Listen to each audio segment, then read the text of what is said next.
बहुत अच्छा प्रीच करता है वो।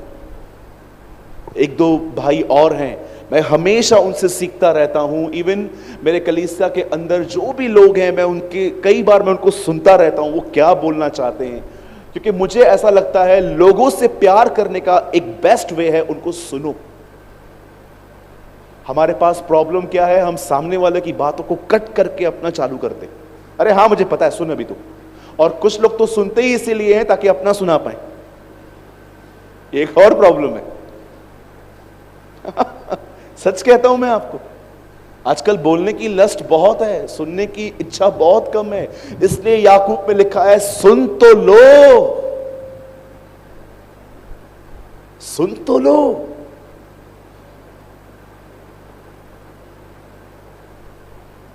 आप जानते हो एक घमंडी व्यक्ति की पहचान क्या होती है? वो सीखना बंद कर देता है और सिर्फ सिखाने में बिलीव करता है।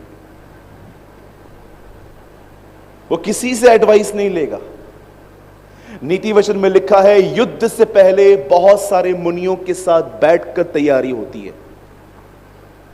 यू नो, आप शायद ये बात हजम न कर पाए, मेरे कलीसिया में कभी कभी 70 साल के बूढ़े भी मुझसे सलाह लेने आते हैं।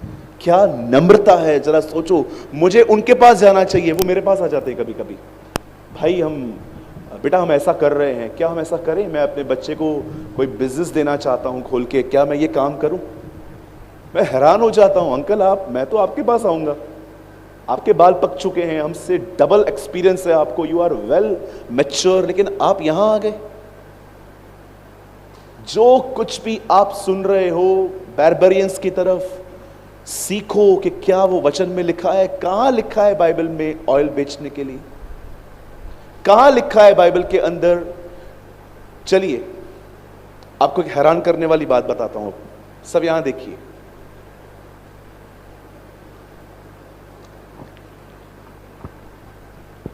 मुझे इस बाइबल में, जिसको चाहिए लेना, मुझे इस बाइबल में एक वचन बताइए जहां पर यीशु खड़े हुए और उन्होंने चंगाई के ऊपर प्रचार किया। किसको चाहिए? Show me a single scripture in the whole Bible कि यीशु खड़े हुए और उन्होंने चंगाई के ऊपर प्रचार किया। आप जानते हो उसने लाखों को चंगा किया, पर उसने कभी चंगाई का प्रचार नहीं किया। He preached one thing, kingdom of God. उसने एक ही प्रचार किया और वो प्रचार था परमेश्वर का राज्य। इवन अगर आपको चाहिए तो आप जानिए कि मुर्दों से जी उठने के बाद भी जब वो 40 दिन इस पृथ्वी पर था, तब लूका प्रेरितों के काम में लिखता है वो परमेश्वर के राज्य की बातें करता रहा। उसका एक ही लक्ष्य था, वह परमेश्वर जिसे मनुष्य ने अनआज्ञाकारिता के कारण निकाल दिया है, अब वो सेम परमेश्वर हमारे अंदर आए, फिर से राज्य करे। इसीलिए आज का प्रचारक कहता है पश्चाताप करो क्योंकि स्वर्ग जाओ, लेकिन यीशु प्रचार करता था पश्चाताप करो क्योंकि परमेश्वर का राज्य निकट है। आज आप बहुत सुनोगे पश्चाताप करो, यीशु आ रहा है, नहीं तो नरक चले जाओगे, स्वर्ग आना है तो पश्चाताप करो। आप जानते हो एपोस्टल्स ने कभी यह प्रीच नहीं किया था। उन्होंने प्रचार किया था परमेश्वर का राज्य आ रहा है, इसीलिए पश्चाताप करो। परमेश्वर के राज्य का मतलब क्या है? वह परमेश्वर जिसने आपको बनाया है आपके अंदर रहकर राज्य करने के लिए, उस इंसान ने उसे निकाल दिया अदन की वाटिका में। बहुत लोग कहते हैं कि प्रभु ने आदम को निकाला। यह बाद में हुआ, पहले आदम ने उसे निकाला। और जब आदम ने उसे निकाल दिया, उसके बाद प्रभु वापस एक नया काम चालू करता है इब्राहिम के साथ। वो लोगों को रिस्टोर करने की कोशिश कर रहा था, लोग वापस आए, लेकिन सब काम फेल हुए। तब उसने डिसाइड कर लिया था कि अब वो अपना बेटा भेजेगा। और जानते हो जब यीशु आते हैं एक 38 साल के व्यक्ति को चंगा करने के बाद, जब लोग उससे पूछते हैं सबत के दिन क्यों काम करते हो, जानते हो यीशु क्या कहता है? मेरा बाप काम करता है इसलिए मैं भी काम करता हूं। कौन सा काम? मैंने अपनी बाइबल में ऐसे लिखा है ब्रैकेट में, यीशु ने यहूदियों से कहा, जब से आदम पाप में गिरा है, मेरे बाप ने कभी आराम नहीं किया है। हम वापस काम कर रहे हैं। जानते हो वो काम क्या है? वापस इंसान को उस महिमा में लेके आना है जिसके लिए वो बनाया गया था। और आज भी वही काम कर रहा है प्रभु। मैं कई बार जब एक प्रचारक के प्रचार को सुनता हूं, मुझे उससे ज्यादा तरस उसकी कलीसिया पे आता है। प्रभु, अगर तू कल आ जाए तो इनमें से कितने तैयार होंगे? कितने तैयार होंगे प्रभु? एक आदमी की वजह से 1000 लोग फंस रहे हैं यहां पर। इवन आपको पता है, जीसस की क्राइंग्स में, यीशु मसीह जब रोते थे, आप जानते हो उसका एक क्राइंग कब रिकॉर्ड हुआ था? बाइबल में लिखा है, जब उसने यरूशलेम को देखा वो रो पड़ा। और जानते हो रीजन क्या लिखा है? यीशु ने कहा, ये वह बेड़े हैं जिनका कोई चरवाहा नहीं है। आप जानते हो खुदा रोया जब उसने देखा कि इन्हें प्रॉपर लीडर नहीं है। और उसने उन बेड़ों को देखा जिनका कोई चरवाहा नहीं था, भटकी हुई बेड़े। मैं आपको सच कहता हूं, अगर आप एक सच्चे विश्वासी हो ना, आप कभी भी लोगों को देखकर उनको गुस्सा नहीं करोगे। आपको तरस आएगा कि मेरा भाई क्यों नहीं बढ़ रहा। आखिर आप जहां भी जा रहे हो, मैं आपसे एक सवाल पूछना चाहता हूं, क्या आपकी वहां पर कोई आत्मिक उन्नति हो रही है? क्या आपकी ग्रोथ हो रही है? मैं भाई सूरज प्रेमानी आपके सामने गवाही देता हूं, मैं हर दिन बढ़ता हूं। I grow every day. जिस दिन मैं ग्रोथ ना करूं, मैं पागल हो जाऊं। अरे यार, मैंने खुदा को नहीं सुना है आज मैंने यीशु की तरह जिंदगी नहीं जी। मैं उन विश्वासियों से बहुत ऊपर उठ गया हूं जो सिर्फ मांगते रहते हैं। आप जानते हो ना, गुमराह पुत्र जब पहली बार अपने बाप से मिला, बाइबल के अंदर तो लिखा गया है, वो कहता है मुझे अपनी प्रॉपर्टी दे। अब मैं इससे ऊपर उठ गया हूं। जब वो सब कुछ लुटा के बाद में आता है, तब वो ये नहीं कहता है गिव मी, ही से मेक मी। अब वो ये नहीं कहता है कि मुझे दे, वो कहता है मुझे सेवक और नौकर बना। कितने लोग हैं यहां पर जो गिव मी से निकलकर मेक मी में आए हैं? अब मुझे बना, मेक मी। बहुत मांग लिया, बहुत पा लिया। आपको लगता है आपकी दिक्कतें कभी कम होने वाली हैं? मेरी तो कभी नहीं होने वाली। जब तक आप जिंदा हो, आपकी लाइफ में तकलीफें एक जाएगी दूसरी आएगी। आइए रियल पर्पस को पहचानें। मैं आपके किसी भी पास्टर और प्रीचर के खिलाफ नहीं हूं, सब भाई हैं हम। कुछ भटके हुए हैं, वो बात अलग है, लेकिन मैं सबसे प्यार करता हूं। लेकिन मैं आप में से हर एक को अलर्ट करूंगा, झूठी शिक्षाओं से बचिए। हर वो व्यक्ति जो बाइबल लेके खड़ा है, वो परमेश्वर की तरफ से नहीं है। लाखों लोग रहते थे इज़राइल में, सिर्फ 12 को यीशु ने चुना। और आजकल how many people of you know about uncle Dinakaran? कितने लोगों ने उनका नाम सुना है, अंकल दिनकरन? मैं आपको एक बहुत ऑसम बात बताता हूं उनकी।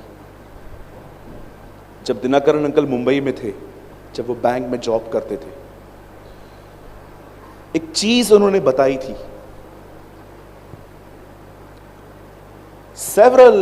सेवरल बहुत सारी उनकी मुलाकातें खुदावन से हुई थी। एक मुलाकात का मुझे एक याद आ रहा है जो मैंने पढ़ा था। एक दिन प्रभु ने उनको हेवन में उठाया और वो खुदा के सामने खड़े थे।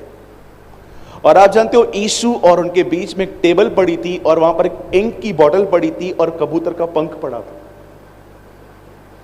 अंकल दिनकरन टेबल के इस तरफ बैठे, यीशु मसीह टेबल के उस तरफ बैठे हुए थे।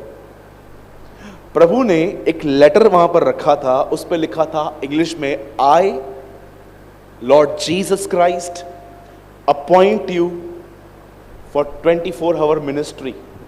मैं यीशु मसीह तुझे 24 घंटे सेवकाई करने के लिए बुला रहा हूं।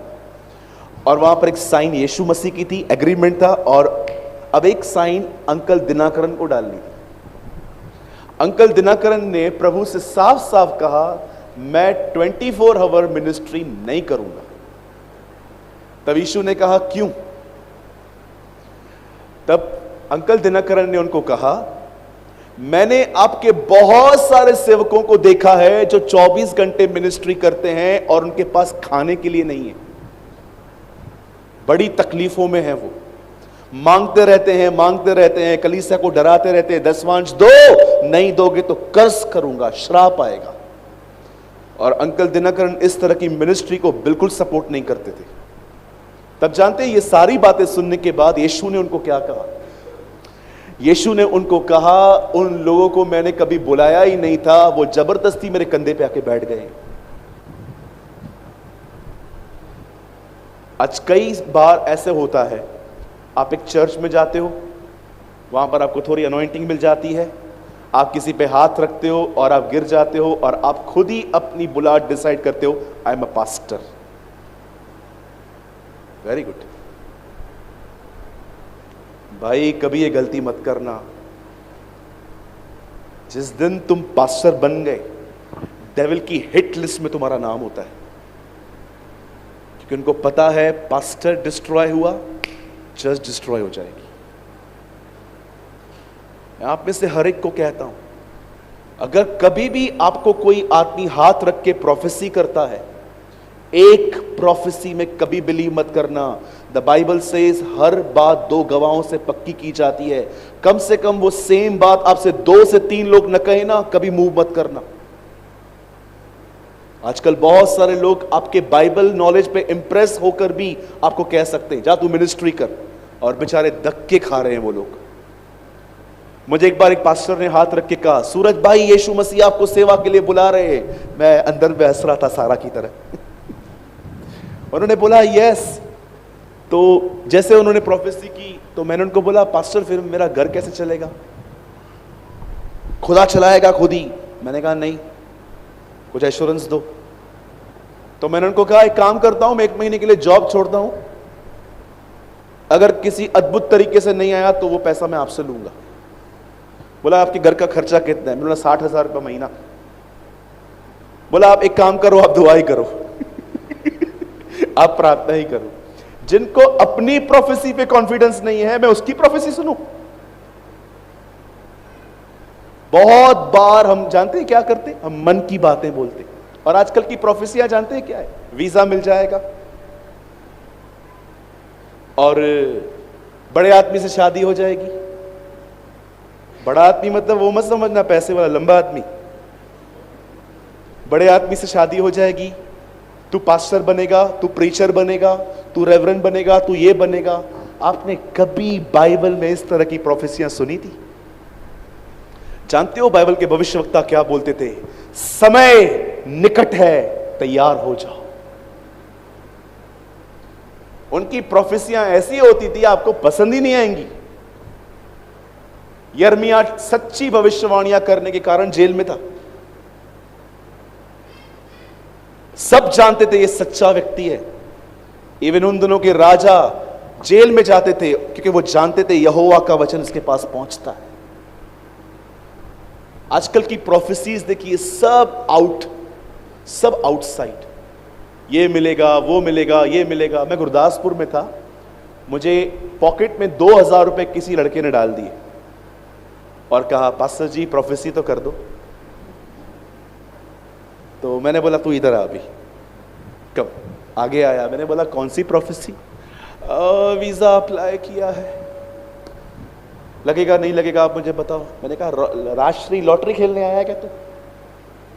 फिर मैंने उसके लिए कहा, प्रभु ये लगता है अमृतसर से आगे भी नहीं जा पाएगा, जैसी इसकी सोच है। पैसों से प्रोफेसी खरीद करते हैं हम। हाँ पास्टर जी मेरे घर चलो, आपके पैर घुमाने से मेरा घर अच्छा हो जाएगा। मैं टांग काट के देता हूं, लेके जाओ, रख दो घर में, कुछ नहीं होगा।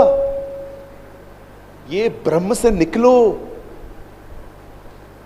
इन वहमों से निकलो। साधु सुंदर सिंह के पास एक आदमी अपने बच्चे को लेकर आया और कहता है, सुंदर जी आप इसके ऊपर हाथ रखो। जानते हो अंकल ने क्या कहा, ब्रदर ने क्या कहा? उन्होंने कहा, इन हाथों ने बाइबल फाड़ी थी, ये हाथ योग्य नहीं है रखने के। Where is a sense like this? कहां है ऐसे संत आज जिनको माफी पाने के बाद भी अपने गुनाह याद थे कि मैं ऐसा था? कईयों को लगता है ये जो पास्टर है ना, इसकी वजह से मैं ब्लेस्ड हूं। रॉन्ग। ये जो आदमी है ना, इसकी कलीसिया में जाने की वजह से मैं ब्लेस्ड हूं। Wrong. We are blessed because of Jesus. आप किसी कलीसिया, किसी डिनोमिनेशन या कोई अपने आप को बहुत बड़ा व्यक्ति कहता है, आप उसके साथ जुड़ने के कारण नहीं हो। नो डाउट उसकी अनॉइंटिंग काम करती है, लेकिन आप यीशु मसीह की वजह से आशीषित हैं। उसने आपके लिए दाम दिया है, प्राइस पे की है। मैं सबसे उम्मीद नहीं करता, लेकिन मैं आप में से कुछ से उम्मीद जरूर करता हूं कि आप मैच्योर बने, खुदा को खुदा की जगह दें, पास्टर को पास्टर की जगह दें।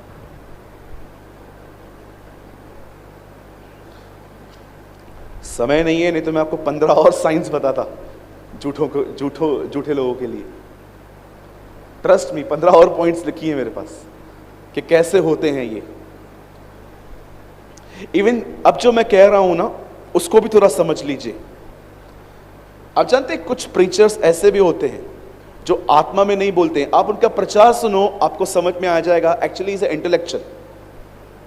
रट के प्रीच करना, अंदर से नहीं आ रहा है। ये इंटेलेक्चुअल आदमी है, ये शातिर आदमी है। और मैं आपको सच कहता हूं, अगर आप इंटेलिजेंट होने की बात करो, 2 बातें यहां से लेके प्रचार करना, तो मैं उसमें इनफ इंटेलिजेंट हूं।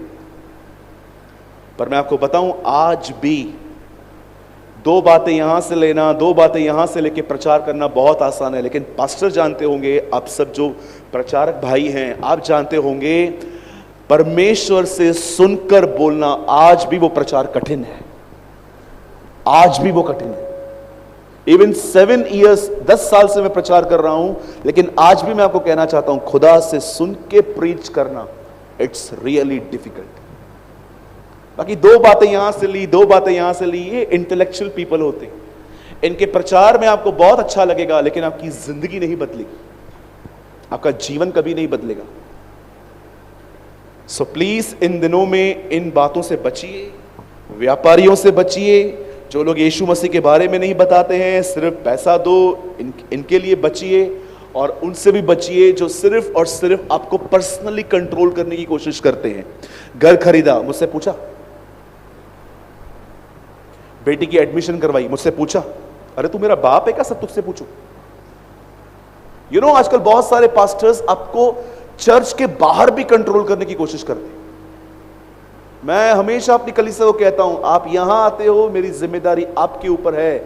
यहां से जाने के बाद आप क्या करते हो, डजंट मैटर, मेरा जिम्मेदारी नहीं है।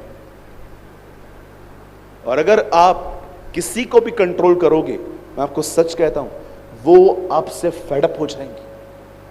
एक दिन वो आपसे दूर भागेंगे।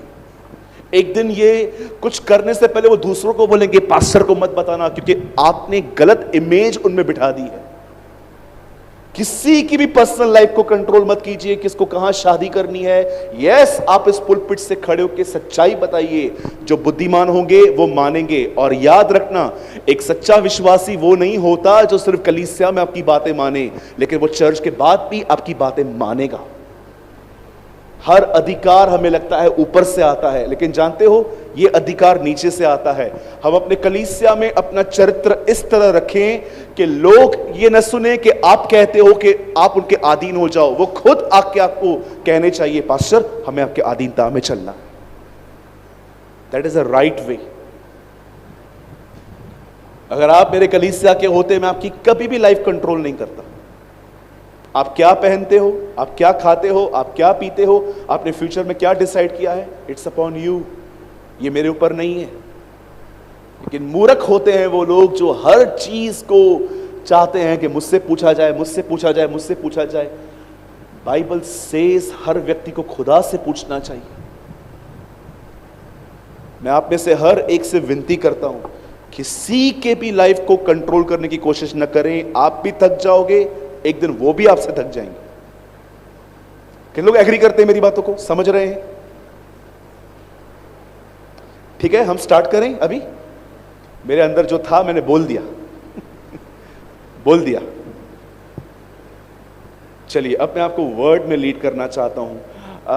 ब्रदर हम हाफ एन आवर का एक सरमन ले लेते हैं और उसके बाद हम 5 मिनट की ब्रेक लेके फिर हाफ एन आवर का ले लेंगे, ठीक है? चलिए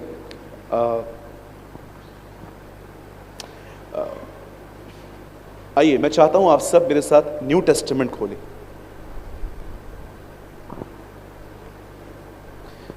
सब यहीं पर हैं? जो यहीं पर हैं कहेंगे जय मसीह की। जोर से कह सकते हैं? बाजू वाले को कहिए। मुझे डर लग रहा था कोई सो तो नहीं गया। Thank you Lord.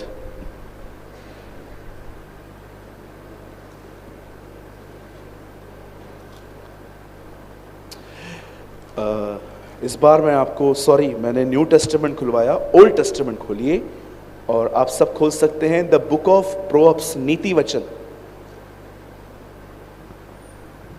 नीति वचन ये जबूर भजन संहिता के बाद आता है और हम सब खोलेंगे उसका चैप्टर 4।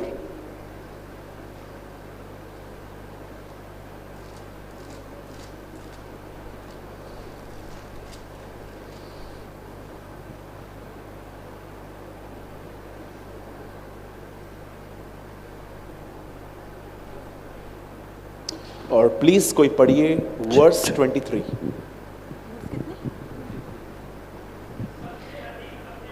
वन सेकेंड बेटा, माइक पे पढ़ना पड़ेगा, सब सुन पाए। सबसे अधिक अपने मन की रक्षा कर, क्योंकि जीवन का मूल स्रोत वही है। इससे पहले कौन पढ़ रहा था भाइयों में से? Okay, I am sorry brother. हाँ आप पढ़िए, फिर से पढ़िए। सबसे अधिक अपने मन की रक्षा कर। किसकी रक्षा कर? सोने की रक्षा कर, मन की, चांदी की रक्षा कर। हर 6 महीने में लॉकर खोल के देख सब पढ़ा है कि नहीं? थोड़ा आहिस्ते पढ़िए। सबसे अधिक, बोलिए अपने बाजू वाले को, सबसे अधिक अपने मन की रक्षा कर, क्योंकि जीवन का मूल स्रोत वही है। हाँ ओके। आइए मैं चाहता हूं अब आप सब नीचे न देखें, सामने देखें और स्ट्रेट बैठें।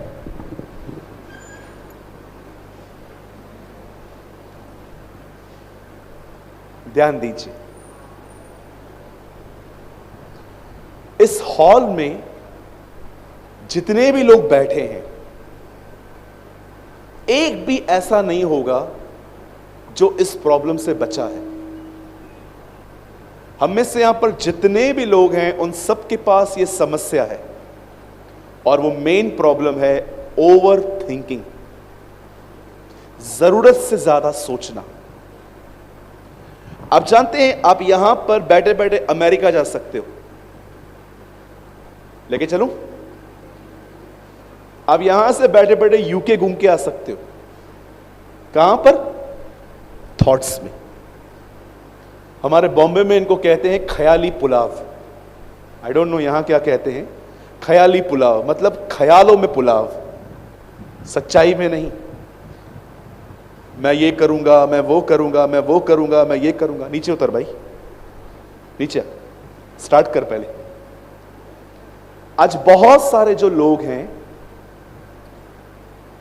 उन्हें यह बात नहीं पता है कि उनका अधिक सोचना उनकी सबसे बड़ी प्रॉब्लम है। मैं आपको बताना चाहता हूं मैंने कितना सफर किया है इस बात की वजह से। मेरे हाथों में आज भी कट्स हैं यहां पर, क्योंकि मैं इतना सोचता था और कई बार मुझे लास्ट में सुसाइड के ख्याल चालू हो जाते थे कि अगर ऐसा हुआ तो मेरे पास लास्ट ऑप्शन यही होगा कि मुझे अपनी जिंदगी खत्म करनी पड़ेगी। मैं इस हद तक जाता था।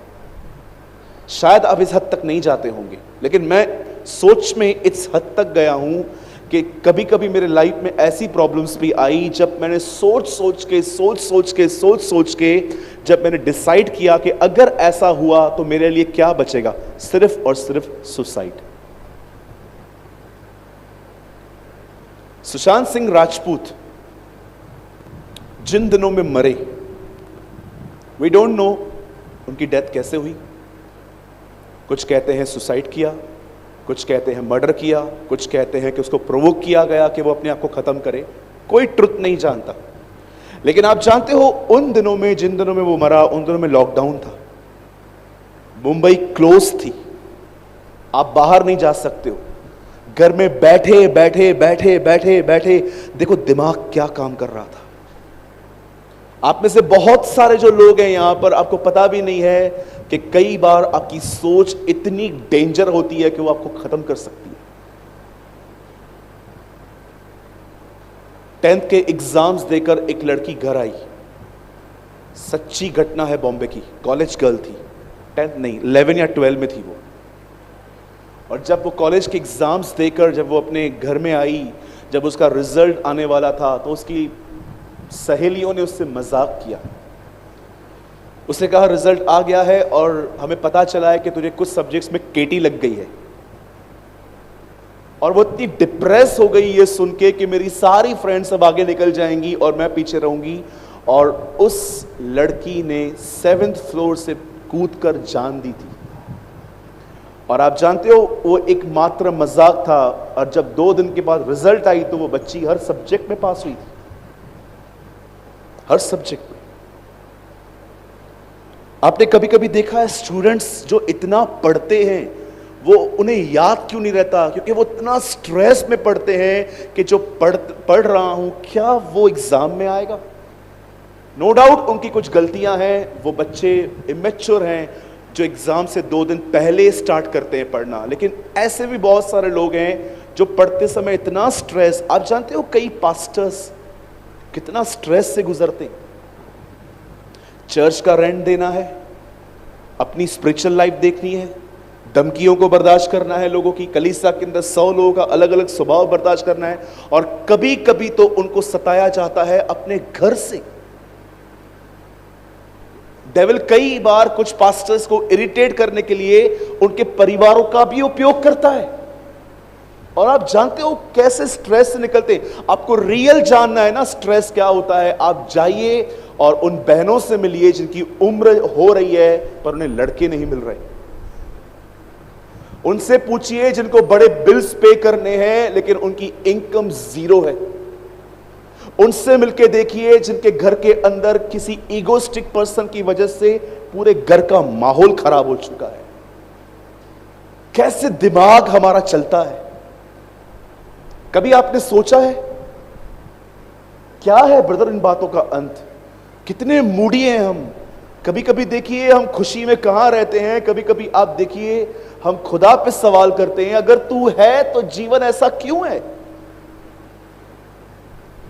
आपको पता है मैं 2013 में एक ऐसे टेम्पटेशन से गुजरा था कि मुझे कुछ दिन के लिए बिलीव हो गया था कि कोई खुदा ही नहीं है। मैं स्ट्रॉन्ग बिलीवर था उन दिनों में, लेकिन मुझे खुदा के अस्तित्व पे डाउट होने लग गया था कि मैं जिसको मानता हूं वो है भी कि मैं साइको हो चुका हूं या मैं एक साइको बिलीवर हूं कि बस मैं काल्पनिक बातों में बिलीव कर रहा हूं। आपको पता है कभी कभी आपको ऐसे भी ख्याल आएंगे कोई नहीं है, अगर है तो इतना लाइफ ऐसा क्यों है?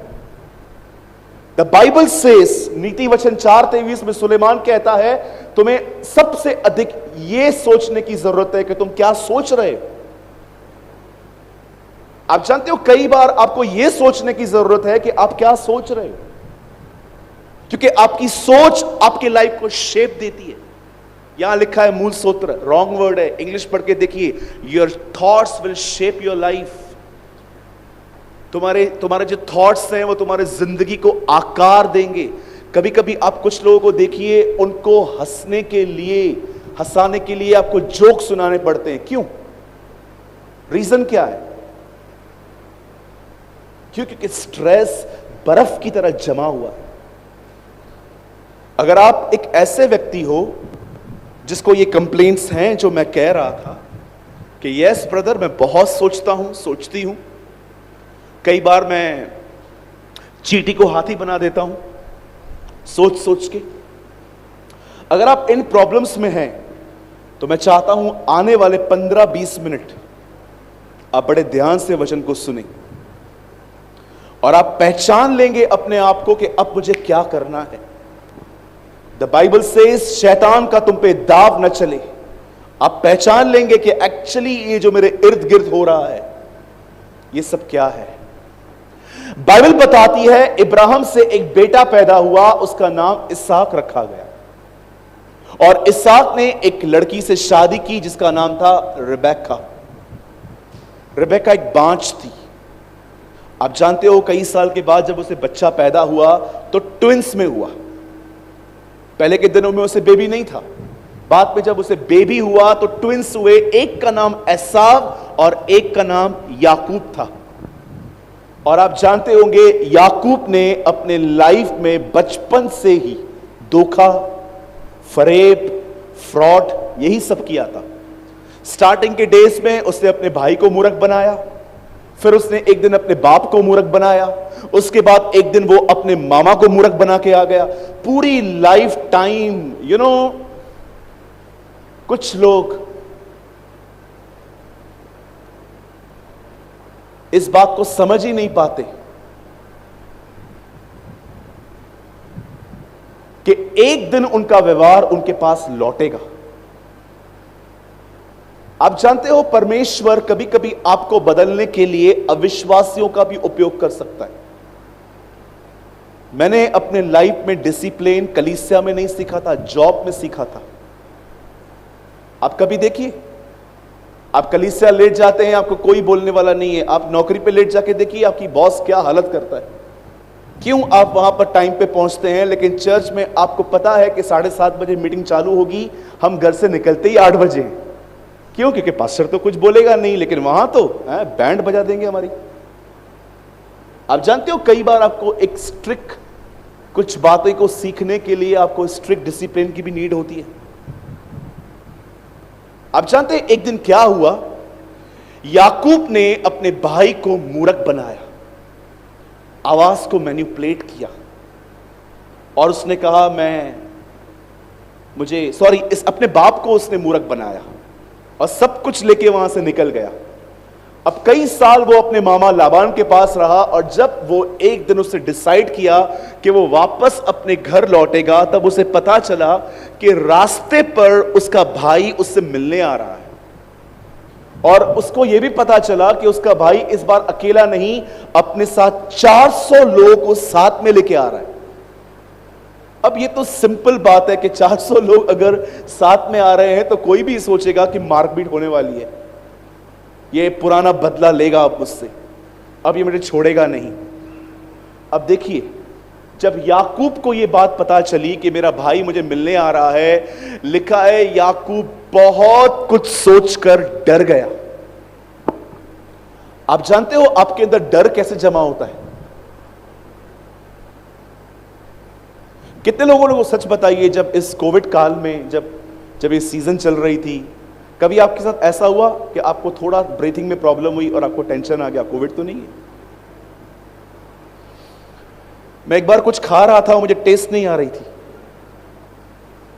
मैं जानते हो कहां तक चला गया? बैट नहीं मिलेगा तो, अगर बैट नहीं मिला तो, मैंने रिपोर्ट तक नहीं करवाई थी, पहले मैं कहां चला गया? बैट नहीं मिला तो। और एक दिन तो मैंने घर में जाके ऐसा भी बोल दिया था, देख लो मुझे, पता नहीं फिर कभी देखोगे। मेरी मां बोलती तू पागल है क्या, कुछ भी बोलता रहता। मैंने कहा नहीं, मेरे को कोविड हुआ है, ये हुआ है। और आप बिलीव कीजिए, अगले दिन मैंने खाना खाया, इतना अच्छा टेस्टी हो रहा था। मैंने सबको बोला कुछ नहीं है मुझे, मैं कल मजाक कर रहा था, मैं देख रहा था तुम मुझसे कितना प्यार करते हो। आप देखिए, कई बार सोच, आपने कभी इस बात को देखा है, अगर आप कभी बीमार पड़े हो और आप किसी पैथोलॉजी में गए, आपने टेस्ट करवाया और उन्होंने आपको कहा रिपोर्ट 2 दिन के बाद देंगे, उन 2 दिनों में आपको क्या क्या ख्याल आते हैं? कैंसर तो नहीं है, टीबी तो नहीं है, HIV तो नहीं है, ये तो नहीं है, वो दुनिया भर की बीमारियां आपके अंदर चली आती है। कितना मन कच्चा हो जाता है हमारा। एक लड़की को आप पसंद करते थे, आपका परिवार, उसका परिवार मिला, उन्होंने बोला 2 दिन में हम बताएंगे आपको। 2 दिन आपको नींद नहीं आ रही थी, क्या मैसेज आएगा, क्या मैसेज आएगा, क्या मैसेज आएगा। याकूब ये सोचकर उसे ये तक नहीं पता है, कंफर्मेशन नहीं है कितने लोग आ रहे हैं, लेकिन वो इतना डर गया और वो खुदा के करीब चला गया। प्रभु से उसकी मुलाकात भी हुई। और जानते हो, जब वो अगले दिन एसाव से मिला तो हुआ क्या? एसाव ने उसे गले लगाया, एसाव ने उसे चूमा और एसाव ने उससे दोस्ती की। मुझे बताइए, क्या सोच रहा था, क्या हुआ? आप में से कितने लोग इस बात को जानते हैं?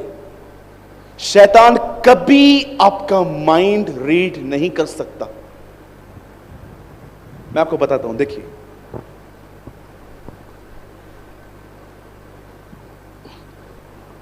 अब मैं यहां बैठा हूं, मैं क्या सोच रहा हूं उसे नहीं पता है।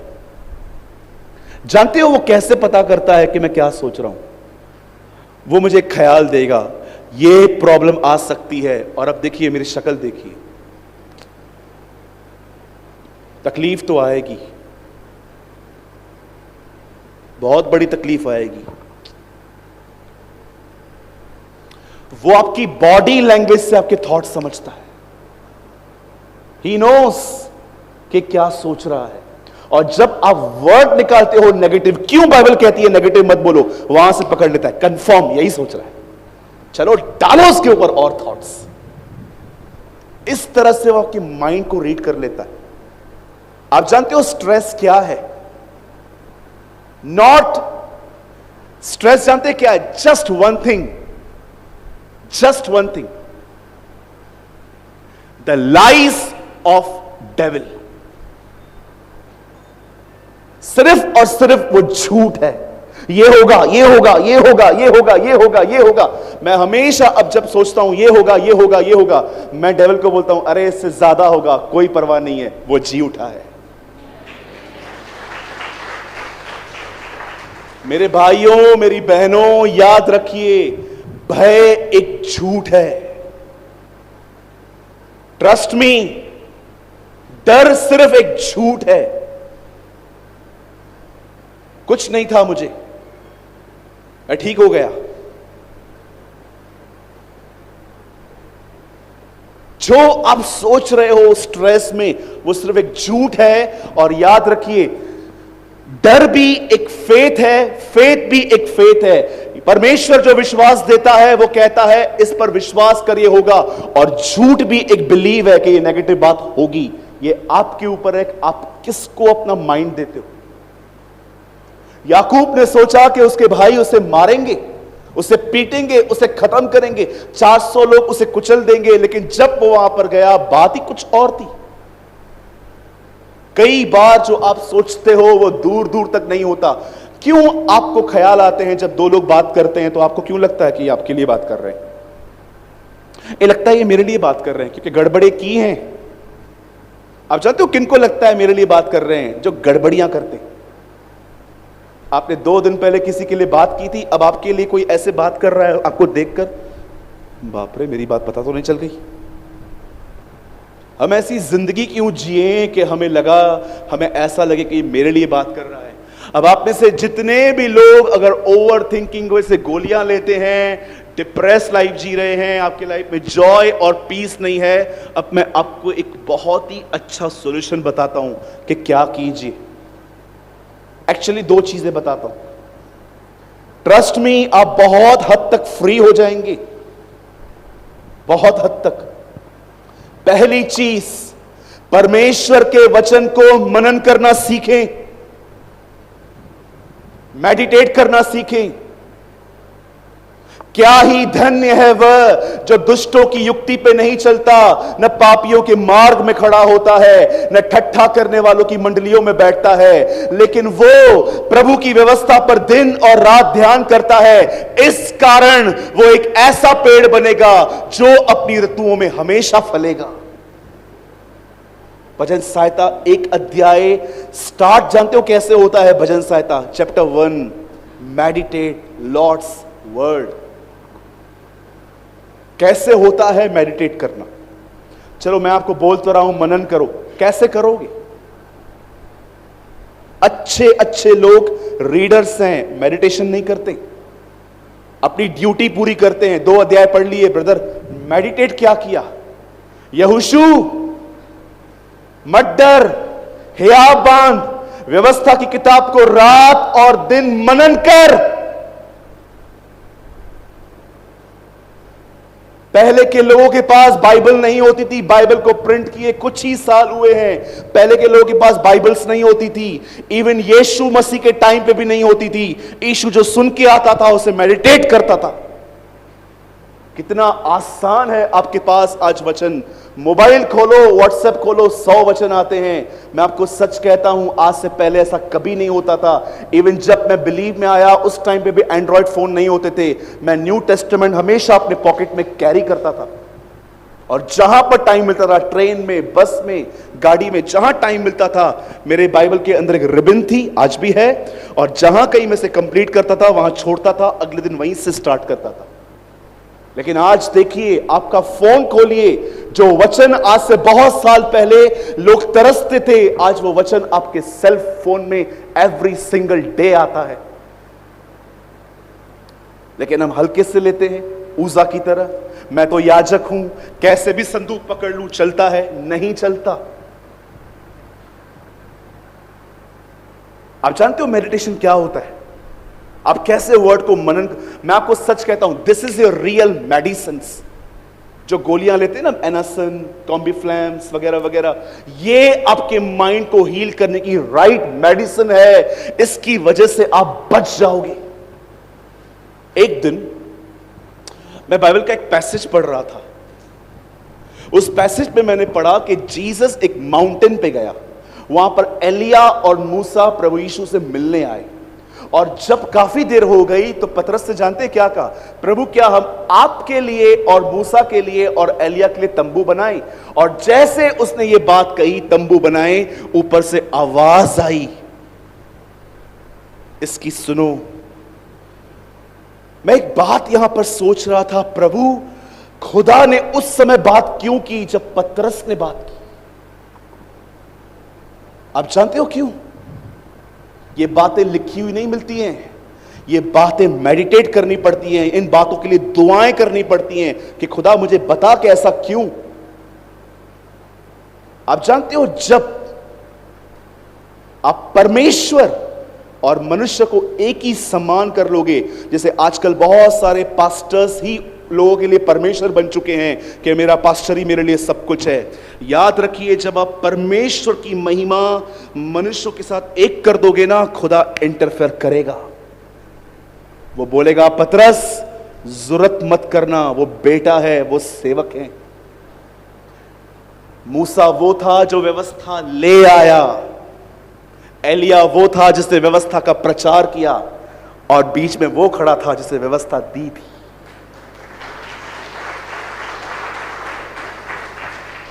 और खुदा लोगों को कह रहा था, ना अब इसकी, ना अब इसकी, अब इसकी सुनो। हियर जीसस, ये तो सेवक है मेरे, ये तो लॉ गिवर है। उस दिन मैंने अपने लाइफ में पास्टर्स और खुदा को एक सही प्लेस देना सीखी। I respect my pastor, I honour my pastor, but I give glory to God. मैं अपनी महिमा परमेश्वर को दूंगा। उसी पैसेज को मैं पढ़ रहा था, और आगे मैं सोच रहा था, प्रभु एलिया और मूसा तो यीशु के आने से 1000 साल पहले आए थे, और पतरस मात्र 30 साल का है। इससे कैसे पता चला कि ये एलिया है, ये मूसा है? आप जानते हो वहां पर क्या लिखा है? वहां एक बादल था। गहरी से गहरी बातें उसकी उपस्थिति में ही समझी जाती है, दिमाग से नहीं। कितने लोग हैं मुझे बताइए, बाइबल पढ़ने के बाद जब आप उसे बंद कर देते हो, उसके बाद भी वो आपके दिमाग में खुली हुई रहती है। आदि में वचन था, वचन परमेश्वर के साथ था, वचन ही परमेश्वर था, सब कुछ उसी के द्वारा उत्पन्न किया गया। दुनिया में कोई ऐसी चीज नहीं जो उसके बगैर उत्पन्न की हो। उसमें जीवन था, और वह जीवन मनुष्यों की ज्योति था। एक मनुष्य परमेश्वर की ओर से आया, उसका नाम यूहन्ना था। वो इसलिए आया कि ज्योति की गवाही दे ताकि सब उसके द्वारा विश्वास में आए। वह समय ज्योति न था, परंतु उस ज्योति का प्रचार कर रहा था जो आने वाली थी। वह अपने ही घर में आया, परंतु उसे अपनों ने ही ग्रहण न किया, लेकिन जितनों ने उसे ग्रहण किया उतनों को उसने परमेश्वर होने की संतान होने का अधिकार दिया। अब कई बार ऐसा होता है जब बाइबल बंद होती है तो भी मैं पढ़ सकता हूं, बिकॉज आई मेडिटेट। ये यूहन्ना के 12 वचन थे जो मैंने आपके सामने कहे। कई बार फ्लाइट में मुझे चक्कर आता है, ट्रेन में कभी कभी मुझे चक्कर आते हैं। मुझे ट्रैवलिंग बिल्कुल पसंद नहीं है, मैं बाइबल नहीं खोल पाता हूं। कई बार मुझे वोमिट होता है जब मैं देखता हूं कि मेरी बॉडी सफर कर रही है। जानते हो मैं क्या करता हूं? अपने माइंड में न्यू टेस्टामेंट खोलता हूं और पढ़ना स्टार्ट करता हूं। मैं क्या समझाने की आपको कोशिश कर रहा हूं? जस्ट वन थिंग, अब पढ़ने से एक लेवल ऊपर आइए। मैं चाहता हूं आप सब बाइबल बंद करें, सब यहां देखिए। मैं जानता हूं ये चीज आपको बड़ी हैरान कर देगी। आप जानते हैं मुर्दों से जी उठने के बाद प्रभु कम से कम 7 बार लोगों को प्रकट हुआ था अलग अलग तरीके से। और जानते हो उसकी एक विजिटेशन कैसी थी? 2 लोग इमाउस के रास्ते से जा रहे थे और जानते बात क्या कर रहे थे यीशु के लिए। अचानक जीसस उन पे सामने आ गया, उनकी आंखें बंद थी, मतलब वो यीशु को पहचान नहीं पा रहे थे। और यीशु बातें करते करते करते उससे पूछता है, क्या हुआ, क्या बात कर रहे हो? एंड यू नो ये बाइबल का अकेला पैसेज है जहां पर लोग जीसस को गॉस्पेल दे रहे थे। क्या तू नहीं जानता, हमारे बीच में एक व्यक्ति आया था, वो मर गया, गाड़ा गया, लेकिन पता नहीं हम कंफ्यूज्ड हैं वो इन दिनों में कहां है। यू नो बाइबल का वो पहला पैसेज है जहां पर जीसस को कोई गॉस्पेल दे रहा था। अमेजिंग। और सारी बातें सुनने के बाद जानते हो यीशु ने क्या कहा? कौन सी बातें मैं नहीं जानता। और आप जानते हैं तब लिखा है यीशु ने भजन संहिता, व्यवस्था, नबियों की किताबों में से जो कुछ उसके बारे में लिखा था सब समझा दिया। आप जानते हो आंखें बंद की गई थी और वचन समझाया जा रहा था। क्यों? आंखें खोल के क्यों नहीं? यीशु एक विजिटेशन इसलिए की उसने ताकि आप जानो कि वो सिखा रहा है मुझे फिजिकली देखने से बेहतर है मुझे वचनों में देखो। अगर आज आप खुदा से मिल लो, कितने टाइम तक आप उस एक्सपीरियंस के साथ चल पाओगे? 2 हफ्ता, 3 हफ्ता? मैच्योर लोग जानते हैं इस चीज को। कितने लोग? आपको लौटना कहां है वापस? बाइबल पे। आप जानते हो यीशु ने एक मुलाकात चेलों से सिर्फ इसलिए की थी ताकि वो उन्हें समझा सके कि मुझे फिजिकली देखने से भी ज्यादा इंपॉर्टेंट है वचनों में देखो मुझे, क्योंकि वर्ड आपके अंदर जीवन देता है। मैं आप सबसे गुजारिश करता हूं, जितने भी लोग ओवर थिंकिंग के शिकार हैं, अधिक सोचते हैं, मैं आपको बताना चाहता हूं ले हैंड प्रेयर्स काफी नहीं होती हैं इन चीजों के लिए कि आपके ऊपर किसी ने हाथ रख के प्रार्थना कर दी और बस एक छड़ी घुमा दी। नो, आपको खुद मेहनत करनी है, वचन पढ़ना है, मेडिटेट करना है, उसके बारे में मनन करना है। और बंद करने से पहले एक आखिरी बात कहूंगा। अगर आप इन दिनों में परमेश्वर के प्रति अपनी भूख और प्यास खो रहे हो तो मैं आपको एडवाइस देता हूं, इन सभाओं के बाद 1 हफ्ते के उपवास में चले जाइए। अगर आप ये नोट कर रहे हो कि इन दिनों में परमेश्वर के प्रति मेरी भूख और प्यास भाई कम हो रही है, अब मैं देख रहा हूं जीसस नहीं, ब्रांडेड कपड़े, ब्रांडेड गड़ियां, ब्रांडेड शूज, लाइफस्टाइल मुझे ज्यादा इंप्रेस कर रही है, तो मैं आपको एक सजेशन देता हूं, फास्टिंग में चले जाइए 1 हफ्ता और परमेश्वर को पुकारिए कि प्रभु वो भूख और प्यास जो पहले के दिनों में मुझ में थी आप मुझे दोबारा लौटाएं। और मैं ये प्रोफेसी नहीं कर रहा हूं अभी जो मैं कर रहा हूं, बहुत कठिन समय आने वाला है। पौल कहता है दिन बुरे हैं।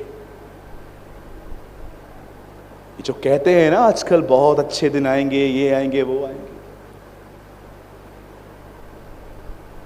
कोविड-19 एक ट्रेलर है। आप सोच भी नहीं सकते अब दुनिया कहां को जाएगी। अच्छा होगा, खुदा के साथ बने रहिए। सिर्फ वचन को पढ़िए मत, उसे मनन करना सीखें। हर वचन को आराम आराम से तोड़ तोड़ के पढ़े। क्या था यीशु का आखिरी संदेश? उसने रोटी ली और तोड़ी और बांटी। This was his last message. बोलो यीशु मसीह की।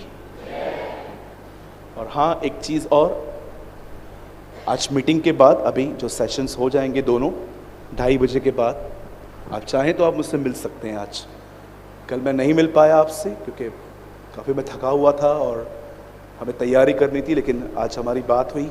आप मीटिंग के बाद आप मुझसे मिल सकते हैं। मैं प्रेयर आपके लिए सार्वजनिक कर लूँगा, लेकिन आप ग्रीट के लिए मिल सकते हैं। हम ज़रूर मिलेंगे। ओके? कितने लोगों ने आज कुछ समझा?